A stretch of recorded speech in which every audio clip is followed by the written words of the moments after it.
Welcome to this explainer. Today we're going to look at a guy you almost certainly know as a legendary rock star. But actually, scratch that. We're going to treat him a little bit differently today. We're going to look at Eddie Van Halen as a forensic engineer. Honestly, he was a hacker who fundamentally rewired the actual physics of the electric guitar. So let's just dive right into this, because what he achieved goes way, way beyond just music. It's a literal masterclass in breaking boundaries, smashing corporate limitations, and, inventing the exact tools you need when the world just doesn't hand them to you. Picture this. The year is 1978. A self-titled record hits the shelves. Now, there's no slow build-up here, no gentle introduction to ease you in. It's just this chaotic burst of high-voltage noise that frankly sounded less like a human playing an instrument and way more like some kind of machine tearing right through the fabric of the studio itself. That track was called Eruption, and it clocked in at under 2 minutes. Just 2 minutes. But in that incredibly brief window of time, Eddie Van Halen instantly rendered the entire previous decade of guitar playing totally obsolete. It's crazy. So how did he actually do that? Well, to figure that out, we got to look at what he was up against. Because to understand the revolution, we really have to understand the establishment, right? For a whole decade, the guitar world had this very specific baseline, and it was completely dominated by these absolute blues rock monoliths. You had Jimmy Page bringing this heavy, cavernous swagger, you had Jimi Hendrix with his purest psychedelic wizardry, and of course, Eric Clapton delivering those precise, incredibly soulful bends. This right here, this was the absolute gold standard. It was the blueprint for exactly how an electric guitar was supposed to sound and operate. But Eddie? Yeah, he didn't fit this mold at all, not even close. As the saying goes, he didn't just join the pantheon of guitar gods, he arrived to burn the temple down and rebuild it in his own electrified image. And that hits the nail on the head. He was this walking collision of absolute opposites. Before he ever even picked up a guitar, he was a classically trained pianist. Yet here he was, playing music that would literally define the beer-soaked, totally chaotic aesthetic of the Sunset Strip. He was a master of music production who completely hated the limitations of factory-made instruments.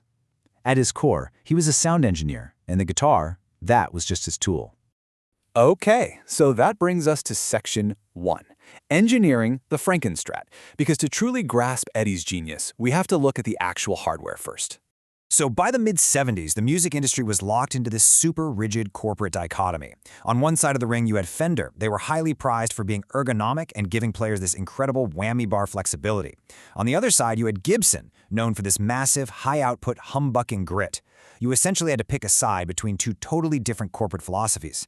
But Eddie, being the obsessive tinkerer that he was, he looked at both of these factory options and found them completely lacking. He needed the heavy grit of the Gibson, sure, but he also desperately needed the physical flexibility of that Fender Stratocaster. He realized he had to combine them if he was ever going to unlock these new sonic possibilities he was hearing in his head. So he did what literally any obsessed perfectionist with a hacker mindset would do. He built the Frankenstrat.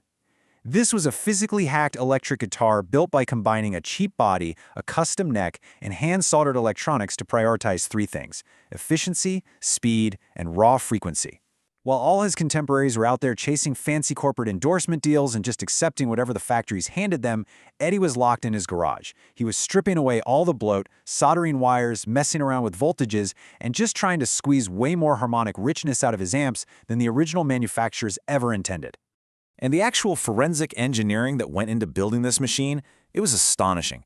Look at this process. Step 1, he buys a super cheap guitar body. Step 2, he physically carves it up and slaps a custom neck right onto it. Step 3, he solders the electronics all by himself. And step 4, this is the best part. He finishes it off by spray painting the whole thing with literal bicycle paint and masking tape.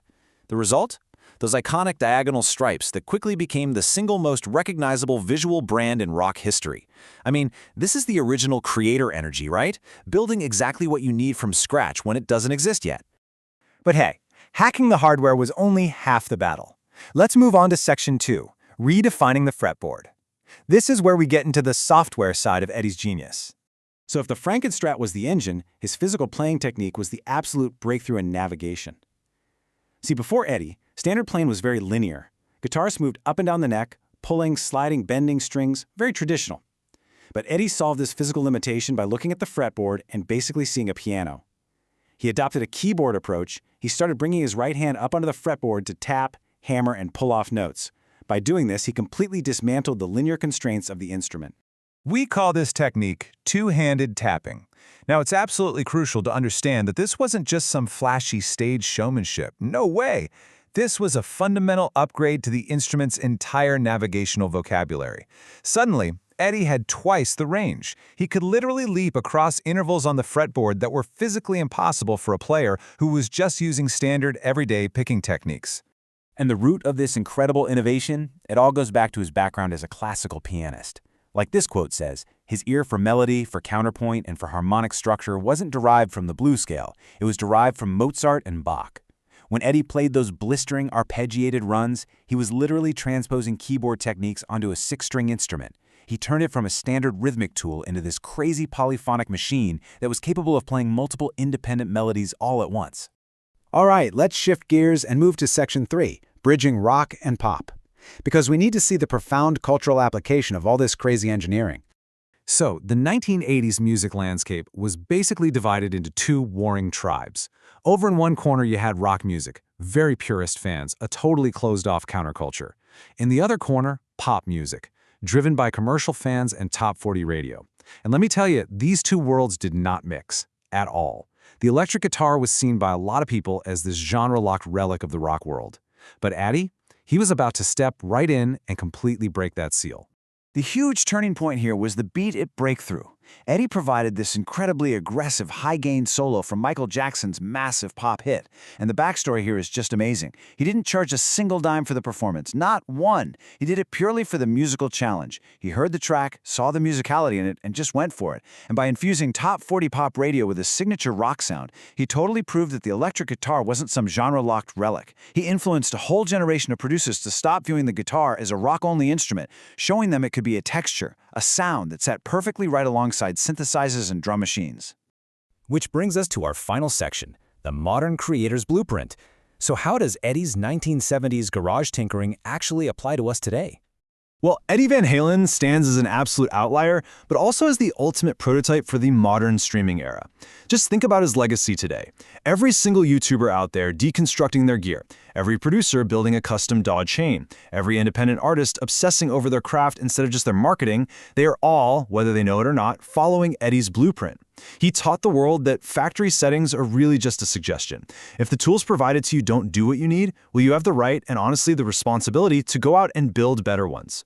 To sum it up, he took a heavy wooden instrument and turned it into a scalpel, a synthesizer, and a megaphone all at once. He absolutely remains the gold standard for technical innovation. It's just a great reminder for all of us that the most revolutionary changes, they don't come from some polished corporate boardroom. They come from the garage. They come from the person who isn't afraid to get their hands dirty and take things apart just to see how they work. Which leaves us with this final thought. Eddie Van Halen found the missing note, grabbed it with both hands, and just held on until the entire world paid attention.